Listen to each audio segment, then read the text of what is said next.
the Yes We Can podcast. Today I have my friend Jeffery Wolf on. He is the owner of the Health Markets, Jeffery Wolf company. Okay. And he's going to help us understand more about health insurance. We're going to specifically talk about those of us like myself who are on COBRA, maybe we've lost a spouse or a single parent, and what we can do to get on a healthcare plan that makes sense. Jeffrey's also got quite the story himself, so he's going to share a little bit about himself, and then, we'll see where it goes. Thank you for coming on. Thank you very much for having me. Yeah, I'm excited that you're here. Well, you're always here. So Jeffrey and I know each other because we belong to the same entrepreneur club, let's call it, Adventure Unknown. And we've just gotten to know each other. And at some point, I am going to need to use your services when our COBRA runs out. Absolutely. And, I'm in touch with a lot of other widows. And that's one thing we talk about is, what do we do when our insurance runs out? If we're not in a corporation or have insurance, it's another hurdle for someone like myself to go through. But anyway, enough about me. Let's talk about you. Who are you? Where do you come from? What's your story? All right. My name is Jeffery Wolf. I come from Syracuse, New York. That's the land of snow and ice. We get a lot of snow. Yeah. So Lake Ontario comes in there and dumps on Syracuse. It's also central of New York, so we have the state fair there every year. Yeah. Cow country. Yeah. I've always lived in a suburb. My story is my mom and dad got married, had my two sisters after the war, after World War II, and then raised them, then got divorced, and then got remarried and had my brother and I, and we're Irish twins within 13 months of each other. And then when I was 6 months old, my dad divorced my mom and just left. But he didn't leave too far. He was still in Syracuse, about 25 minutes away. Oh, interesting. And how old were you at this point? 6 months. You were 6 months old when he left. So I never knew what it was like to have a father. Well, it was his decision. There's a lot of bad things that happened that he did. Yeah. He and my mom weren't getting along. Right. And to be confronted with his past in that situation again, with family get-togethers coming in there with my sisters and stuff. But my sisters are 16 and 14 years older than I am, and my sister Pam and I are like best friends. Oh, I love that. Yeah. So that was rough growing up without a father, but I didn't know any different. Right. But at that point, there were a couple of things that were going on, like when you got your ex-wife pregnant, you did the right thing, and then my brother was born, and then I was born, and then that happened. So I came from a broken family when a broken family wasn't the norm. Right. Now it's the norm. Back then it wasn't as much. No, right. Right. That's a great point. Yeah.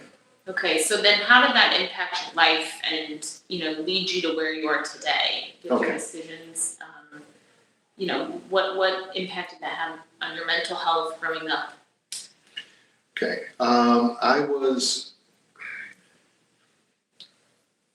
I found out later that that I had some symptoms of being a child of an alcoholic parent, even though my father wasn't around. And the fact that I needed to please, I was a pleaser. Yes. I needed to feel perfect, or I needed to do everything perfect in order to feel worthy of love. Yeah, right. That's it in a nutshell. My whole life I've been striving to be the best that I can, kick myself a lot harder than anybody else and relive all my failures. But I've always wanted to be, the best I can so I would be loved. And I've grown a lot over time. Yeah, so adult children of alcoholic, did you ever go to a support group? Because they have adult children of alcoholic support groups, or not as much? You just know that you have the symptoms. I have the symptoms. My kids were seeing a counselor for when my first wife and I split up. We made sure that they had counseling and stuff, and one of my sons really needed to see a counselor. And two of them still see it today, but the counseling has been great. Yeah. And so I saw her because she knows my kids, she knows me, she knows my situation, and she kind of got me on the track of like self-examination, Yeah. where I even wrote a letter to my 10-year-old self. Yeah, absolutely. Yeah, so that's interesting. I've done some inner child work as well. They refer to it as inner child work. That's what that is. Yeah, because your emotional state kind of gets frozen where that trauma happened. And a lot of us are walking around like that because anything less than loving is what they would consider trauma. Okay. In kids, which none of us are perfect, right? But divorce, whether we like it or not, sometimes even if best for the family, it is traumatic for the children because their foundation is being split up. So I think counseling is huge, and we as parents, it's really important that we address our wounds, so we don't put it onto the kids, because we are going to, but it's just a matter of how much. Well, that was one of the things that just early on as a kid that I said, well, when I'm going to be a dad, I'm going to be two dads. The dad that I never had, Yes. and the dad that I want to be. I know. Yeah. I had a strained relationship with my mother as well, and so I'm like you. I'm kind of living that same reality, and it is challenging. And then I got divorced. Yeah. And I was like, oh, great. Yeah. Well, one, we had a thing where they had to be in the same school district, the Lindbergh school district, so I lived close, and then I met somebody and got married. But as far as the kids were going, I still was a very, very involved parent. Yeah. And we were the strict house because I enforced the rules and didn't break down after 2 days. Right. But a week's grounding is a week's grounding. Yeah. It's not Sunday. I don't know why you're asking me. Yeah. Well, because the other house they did. So. Yeah. So that was. It's the best thing you can do for your kids. It is. It really is. And now I have a great relationship with my kids. Yeah. We went to divorce care for the second marriage, and because I wanted the kids to feel like loved, and then we ended up going to Culver's every Wednesday. That was my bride. Yeah. And that became family dinner night. Yeah. So no cell phones, not me, not anybody, not even to check something. Right. And so we have great family conversations, and I've gotten to know my kids, and we talk about everything. That's really important. And it's still continuing. Yeah. It's not just that, but my son Ryan and I go out on Wednesday nights and just talk. I really get to know him. He's such a mature individual now. Yeah. So. And I think being intentional about that, those of us that grew up in broken homes, and as terrible as that sounds, it's just the reality. Being intentional about doing the best we can to have those boundaries in place, because life's going to throw you curveballs. Sure is. As you know, as I know, as most of my followers know, everyone's got a story, like we were talking about before. So now let's transition to your professional career and how you got to where you are. I do want to talk about mental health coverage insurance, because that is a huge burden and hurdle. And then other few questions, but I don't want to forget that before the show ends. Okay. So, tell us. My professional, and because of your experience with your family, like you said, you really had to work hard, and wanted to prove yourself. How did that guide your decisions throughout? Pretty consistent as a kid. When I got to college, I got my first A, and I was hooked. And I'd go to my teachers the next semester and say, okay, what do you need to get an A? Yeah. I want an A. I'll do it. Yeah. And then if I do it, I get an A, right? Yeah. Okay. So that's basically how I did that and tried to tell my kids about that. But that was it. And then after that, I wanted to be in the film industry. So I liked films. I encyclopedic knowledge of films and lines from films.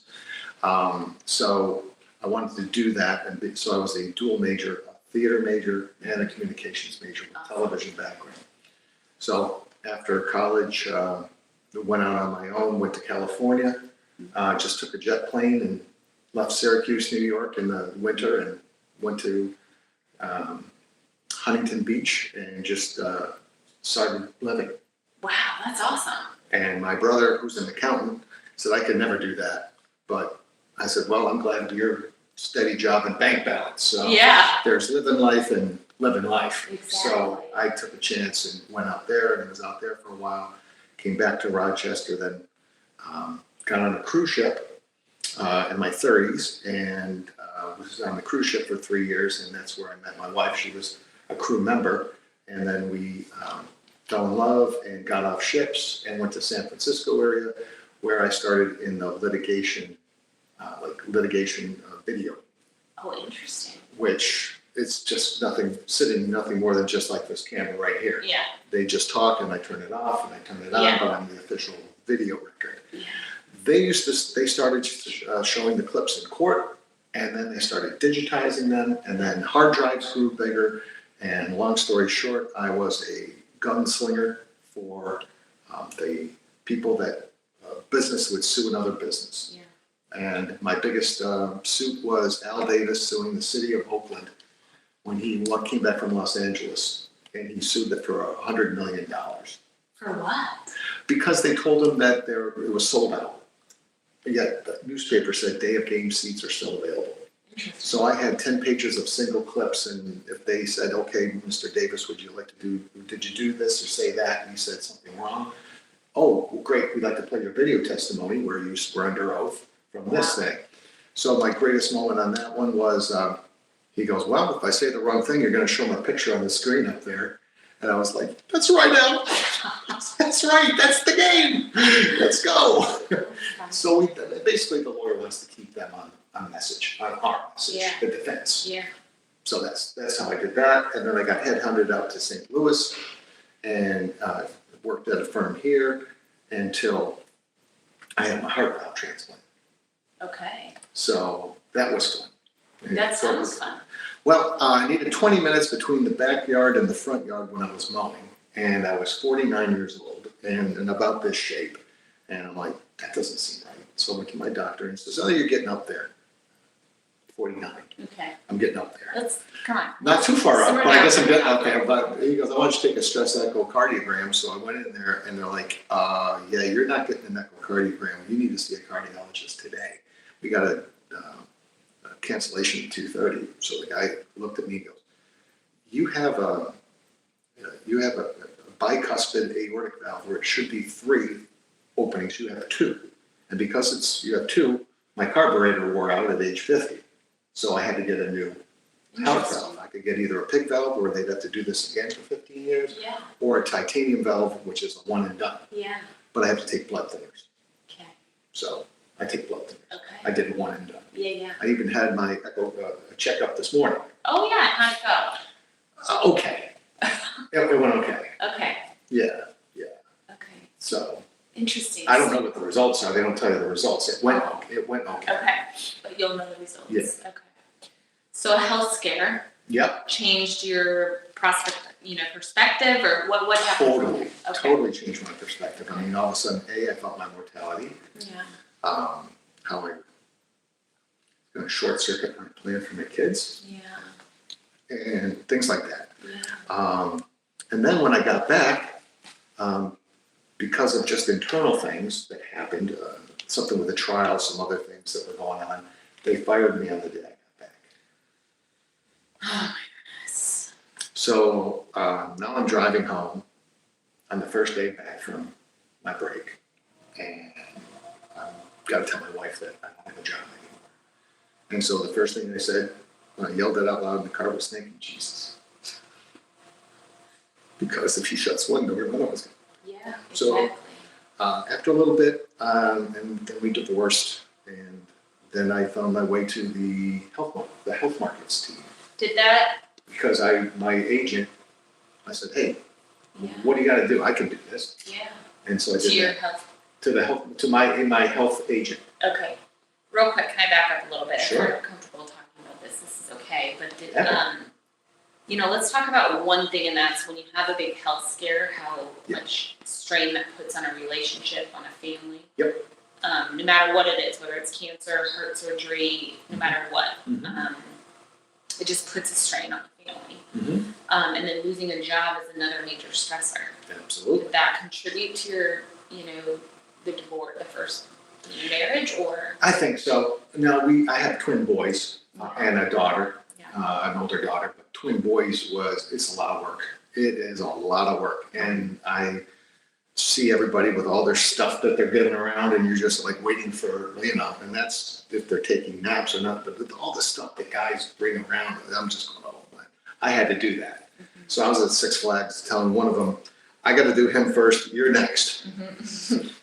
Yeah, I know. And all that stuff, and the fawn, I know how to swaddle, all that stuff. So it was a lot of work and a strain in the marriage. So the marriage wasn't great already. Yeah, and then you add kids. No, I meant with the kids. Okay. The kids really kind of broke down because it was a job, and we course. were now co-workers, Right. Not lovers, not Right. spouses, not. Yeah, and that happens to all of us. I know, I see it, and I'm like, but you can't say anything. Right. But anyway, so that's kind of what broke it up, and then she said something like, "Listen, I'm not going to go to church with you anymore. Not even Christmas, not Easter." I'm like, "Thank you for that, because I don't want to be around somebody like that. I want to hold my wife's hand in church. Yeah. That's what I want." Yeah. So I have that now. Yeah. So I've been married 10 years. Yeah. Just celebrated our 10-year anniversary. Congratulations. Yeah, then we went to Italy Yes. through the travel group here at the Adventure Unknown. Yeah. Had a great time. Yeah. Had a great time. And so things have just, everything that I wanted to happen in my life I'm on my way to getting it. Yeah. Kids are doing great. Yeah. Marriage is doing great. Business is doing well. Right. With this club, I've met a lot and got a lot more friends and sunk my roots even deeper in the Fenton, which is like my new hometown. I love this place. Like I said, I've always grown up in suburbs. Yeah. This is another suburb, and everything is 5 or 7 minutes away from me. So Yeah. why would I go anywhere else? Yeah, and I think it's just a testament to, for myself and everyone listening, it doesn't matter who you are or where you come from, you're going to have trials and tribulations, and some are going to be larger and more traumatic, and that the best is yet to come, and that there's always hope. Right. Right? And now here you are, happily married, everyone's doing well. Tell us some more. So health insurance to me is a big,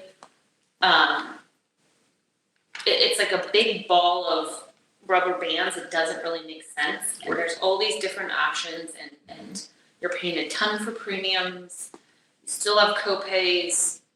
For me, it's been difficult to find insurance covering mental health professionals, therapists, and I think a lot of people go through that and they just give up.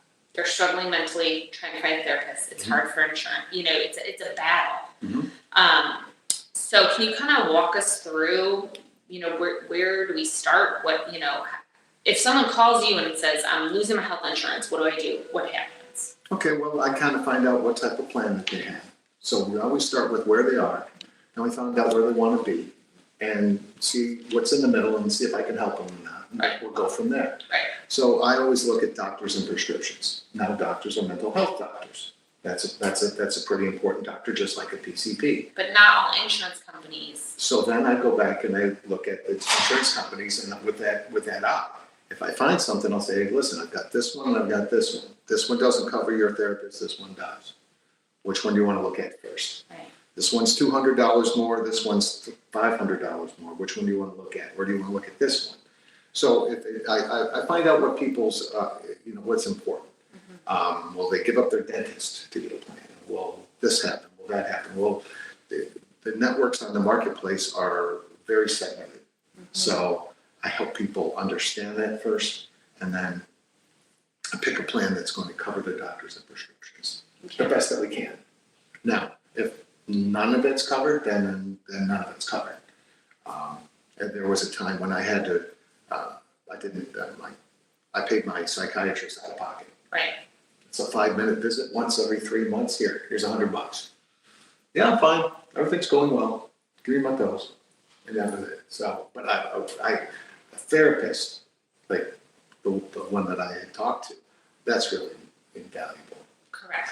Really invaluable. So let's take, just from my standpoint, I'm now a cancer widow. It was traumatic few years. I have young children. We're on Cobra. Yep.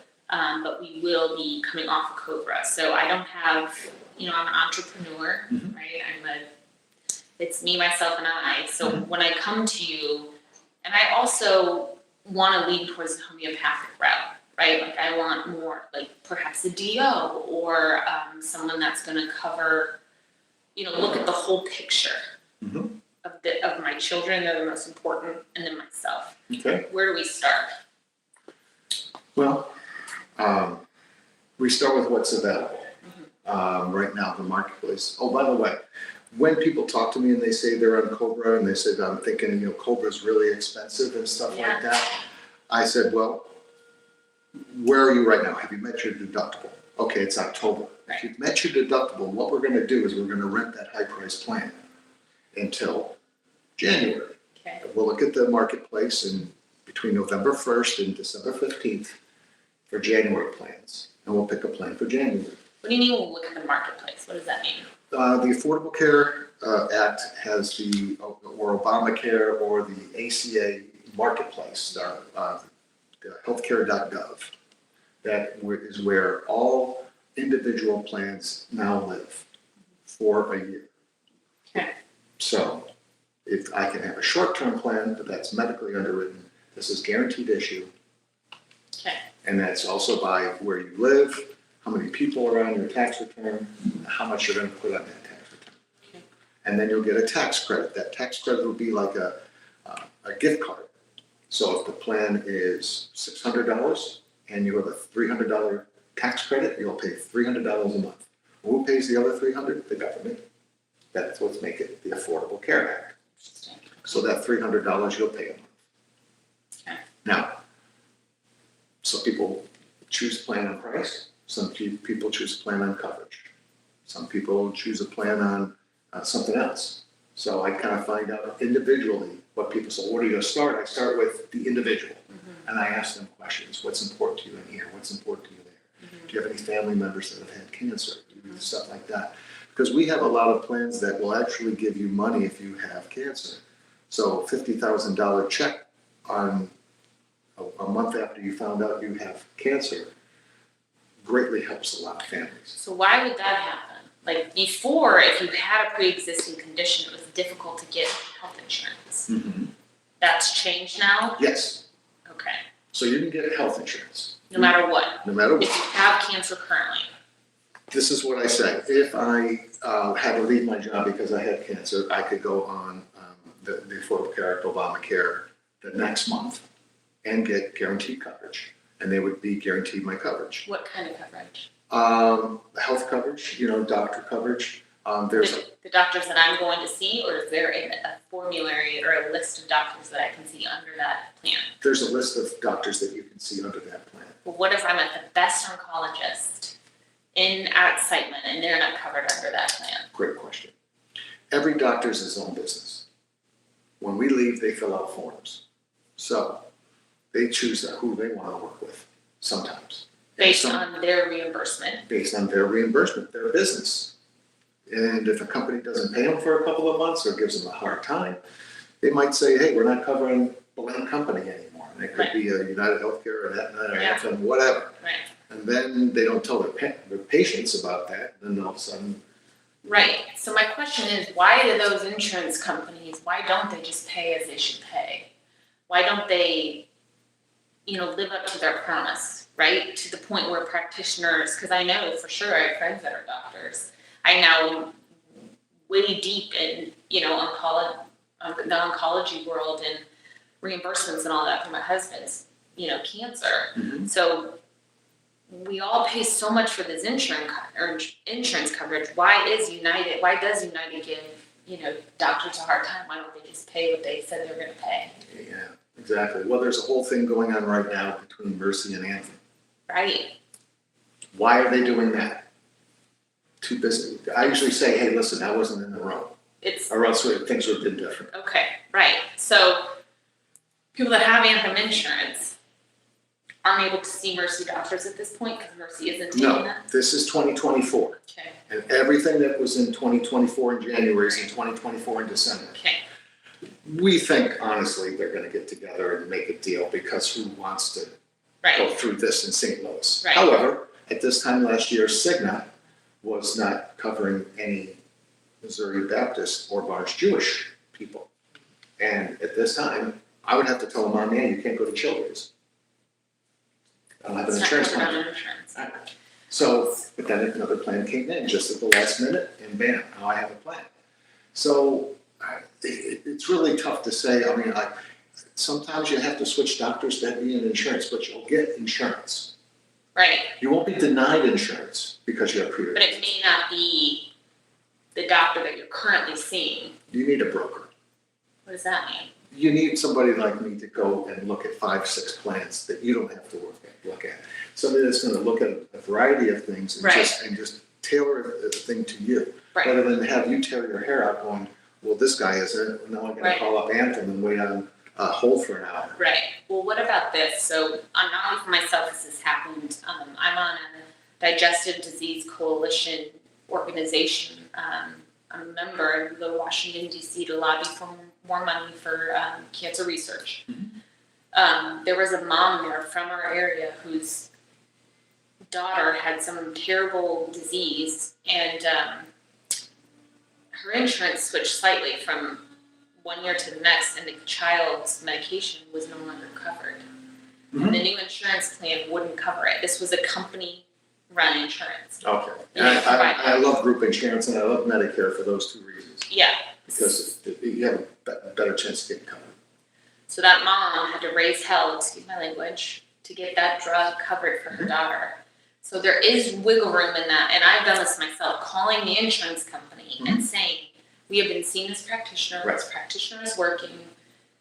There's appeals that can take place. Right, and that's called a physician authorization. Yes, So if a physician authorizes it, they're gonna look at it. they're gonna look at it, not necessarily cover it. It's their business. So Jeffrey, for people, What's the point of having insurance? what's the point of having insurance, right? Emergency insurance, yes, because if you have to go to the hospital, if it's emergency care, if you get cancer. But a lot of companies now, doctors are only taking they'll only take cash patients. Well, there may be some of those. Yeah, Of course, those wouldn't be in my world right, because, right, I would just say that they're not network, and then you call them and then you make a arrangement with them. yeah, The land that I'm talking of is where doctors are covered. And you wanna go to doctors, you wanna go to the doctor that says, hey, you're getting up there, let's do a stress echo. of course, Now, I wasn't in the hospital, right, I just was kind of Feeling- weird, I was weirded out why I had to wait 20 minutes for my breath to come down yeah, so I could do the front. Now, my back had a big slope on it, so there it is. But yeah, still, yeah, that was a regular doctor visit. That was Right. not even a checkup. That was me going, I got a problem. right, which, And if I Right. didn't have insurance, I wouldn't be here. yeah, right, no, and I mean, I think health insurance is important. It's just trying to figure out what kind of health insurance and how much coverage, and then how much do we just say, you know what, I'm gonna just do cash for, prescriptions or what have you. It's just, again, there's so much, Yes. and it feels like insurance, pushes back, Mhm. right? And I told you I was gonna ask you hard questions here. Okay. So for instance, I was in medical sales for 10 years. I sold dermatology products pretty much the whole time. And nowadays, insurance determine which drugs the doctors write. Mhm. It's all about reimbursement. Yeah. Which is a difficult pill to swallow. It's crazy.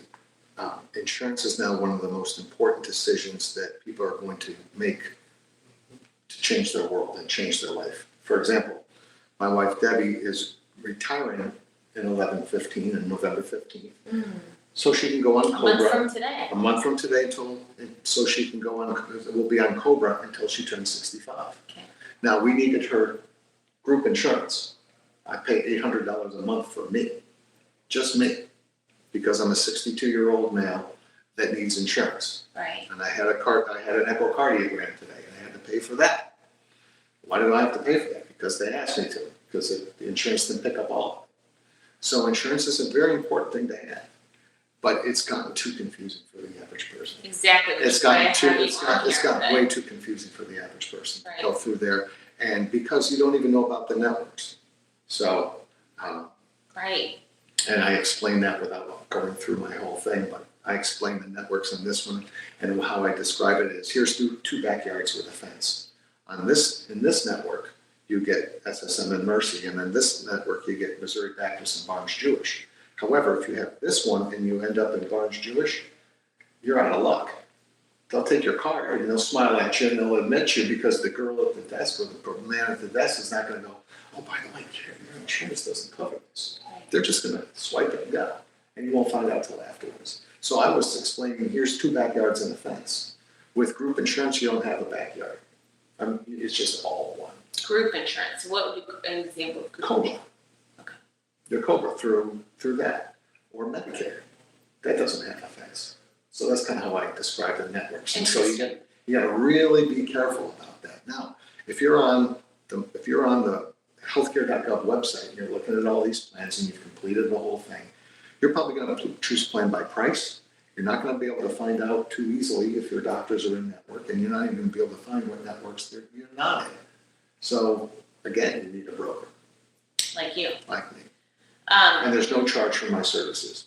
So how I do is if whatever insurance company we decide on that's best for the family, that they'll give me a couple of dollars for the introduction.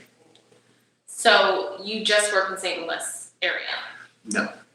I work out of the St. Louis area, but I've had Kansas City clients. I work mostly in Missouri. Missouri, that's what I'm saying. So for people watching, because it's a nationwide podcast. I do some Illinois, but for me,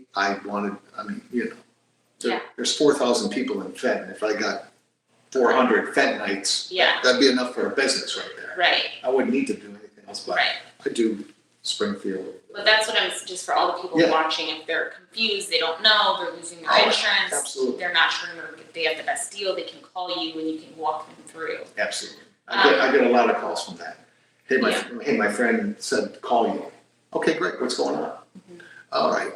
And then I'll listen, and then I'll give them my opinion. Right. Kind of like if you said you want to call a lawyer friend and you say, hey, call this guy and see if something's going on. Yeah. And they'll listen, they'll know which way to get it, and they'll tell you. Right. They're not going to charge you. Right. Because it is, again, my perspective is the only one I really know is, I'm a young, although I turned 40, mom with young kids, and life in general is overwhelming. And then to look at this big piece knowing, we have to have health insurance. And an example you gave is, it almost like brings anxiety inside of me. What if, someone in one of these small towns around here has an emergency and they go to the closest hospital and their insurance doesn't cover that hospital? Emergencies are different, but if you're overnight, you're done. So what are these people supposed to do if they get these bills that are, $1 million or what have you? From what I hear, make payment plans. So a lot of people go into debt. They do.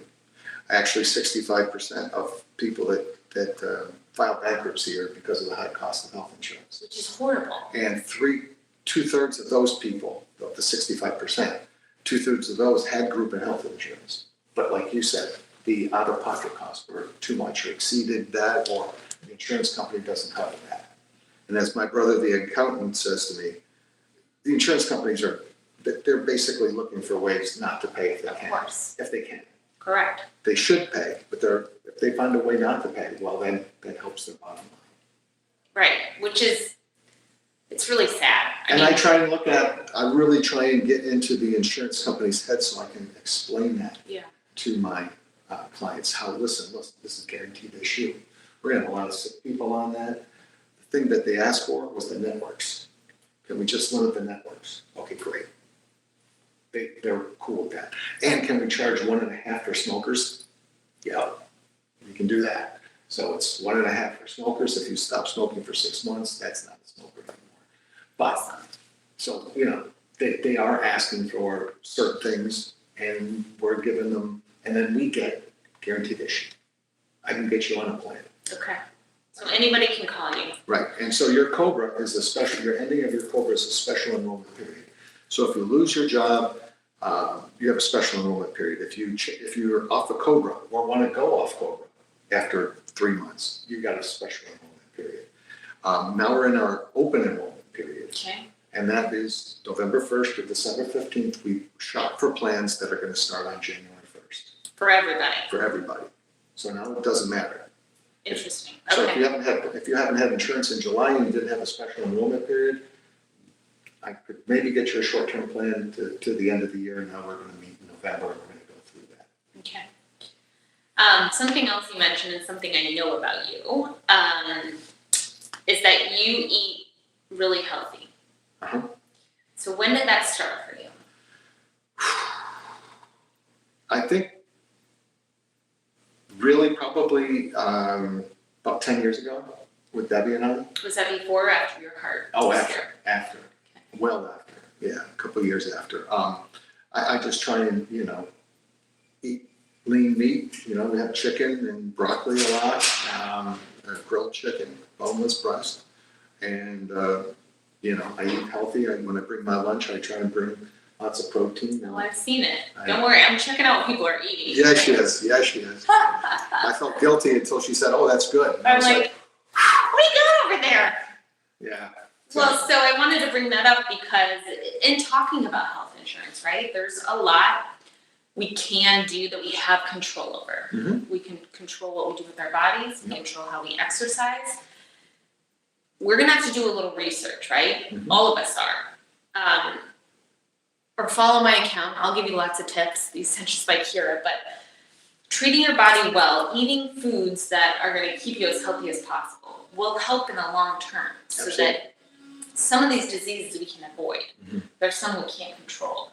Right. So I find it interesting that, it makes sense that you care about your body. You're eating as healthy as you can. Yeah. You're always up walking around, and so I can assume that you're trying to live the longest, healthiest life that you possibly can. You can assume correctly. And so I hope a lot of you also are feeling that way, and I want people to feel like they're in control, because you are in control of what you eat, and that's why I'm saying knowledge is power. Do the research. If you don't believe what I say or Jeff says or whoever you're following on social media or TV, do the research, because it's actually quite simple. Lean meats, vegetables, fruits, high protein, lots of water, right? And that will prevent things such as diabetes. Mm-hmm. Sometimes heart problems are avoidable, right? Obesity, all those things. And so then you won't have to be caught up in the healthcare system long term and relying on them. You're right. Right? Correct. So, and I'm seriously looking at, what are the next 20 years going to be like? Exactly. Between 62 and 82. My birthday was last Thursday. Yeah. So that always kind of gives you, a perspective of this is what I did last year. Here's what I want to do next year, both professionally, spiritually, things like that. But I just said, let's let these kids need a day for a few years. Exactly, and it's not just about us. It's about our children and their children. And there's a big, I'm sure you've seen, or if you haven't seen, there's a big push to get all these artificial dyes and chemicals out of our foods, especially the foods we feed our children. And, if we can all get together to really educate and let our kids know what's good to eat and stop feeding them that bad stuff that is known carcinogens, known to cause cancer, hopefully we can shift our healthcare system, right, to be more preventative instead of all these people, and I hate to say clogging up the system, but I'll give you an example. Kyle and I, the last time we went to the hospital, we had to wait in the waiting room because there wasn't a bed for him. Yes, it was during COVID, but also in the waiting room in that ER, I'm watching self-induced, people coming in that have done this to themselves. People getting in fights on drugs.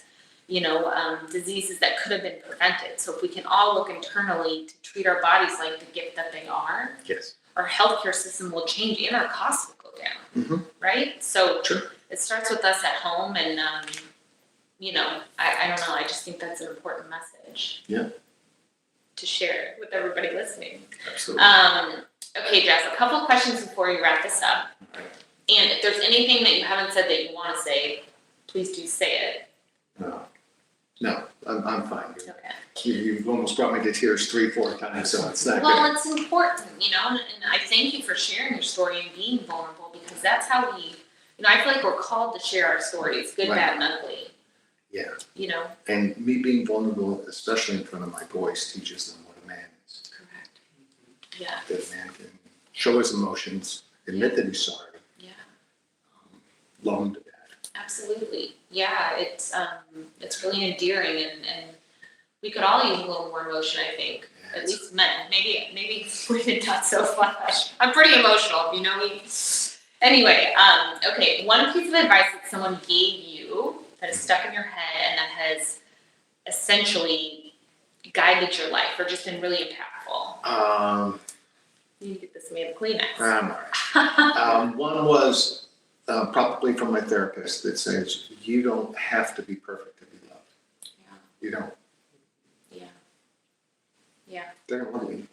Yeah. I'm like, all right. You know what? So I read that again this morning in a 10-year-old, delivered to myself as a 10-year-old, which is a wonderful, wonderful exercise because it just, I looked at the life after that and said that this is exactly what I wanted to do. Yeah. So cheers on that. All right. So that's amazing, and I also struggle with that, being worthy. Yeah. I'm an overachiever, and it's probably because of my upbringing. There's nothing wrong with being an overachiever. Well, you know what I mean. I know, but it's also gotten me to be where I am and be Right. successful. Correct. Is putting the work in because it's not just for me. Right. Yeah. And then a motto that I live by. Yeah. All right. And it's on my Facebook page, but your life is God's gift to you. Yes. What you do with it, you're a gift to God. Oh my gosh, Jeffrey, I love that So much, and I truly believe you and believe that and stand behind that. Yeah. So if you have one piece of advice for all those watching and listening, Yeah. besides contacting you about their health insurance plans, what would you say? What would you? to everybody, I don't know. Everybody's got, you all have your own unique situations. Yeah, but even Well, I'm pretty religious, so I would say, trust in God. God has a big plan for you. It's not over. And even in my darkest moment, I thanked Jesus because I knew that something else was going to come up. yes, Even though it wasn't going to be with my first wife, even though it wasn't going to be the job that I came over here for, even though everything else that was upended. yeah, And have a servant's heart. That's one thing I do here. yeah, I think I try to find out what's going on with people. And that's a great thing about my business is I am serving people. My contribution is to have people think, oh my God, thank you. I didn't understand that. Now I understand that. right, And all my people understand what a deductible is because that's the first thing we start with. And believe me, anybody that comes to me, if they've had a work job for 10 years, they don't, high deductible, low deductible. That's how I choose my plan. I don't know anything else about that. right. So that's kind of scary too sometimes. Yeah, so it's educating and Educating is big. and you may be the nicest human I've ever met. I will Oh. plug that in as well. I don't know how. Thank you very much. Yeah, I mean, it's a privilege knowing you and being a part of this club with you. And I thank you for coming on the show today. And I hope all of you gather enough information to get your mind working. And please contact Jeffrey if you have questions, comments, or concerns. You can also DM me and I can give you his info. Thank you so much for coming on No today. problem. Thank you. Yeah, of course. Thank you for listening to Yes We Can. I'll see you next week.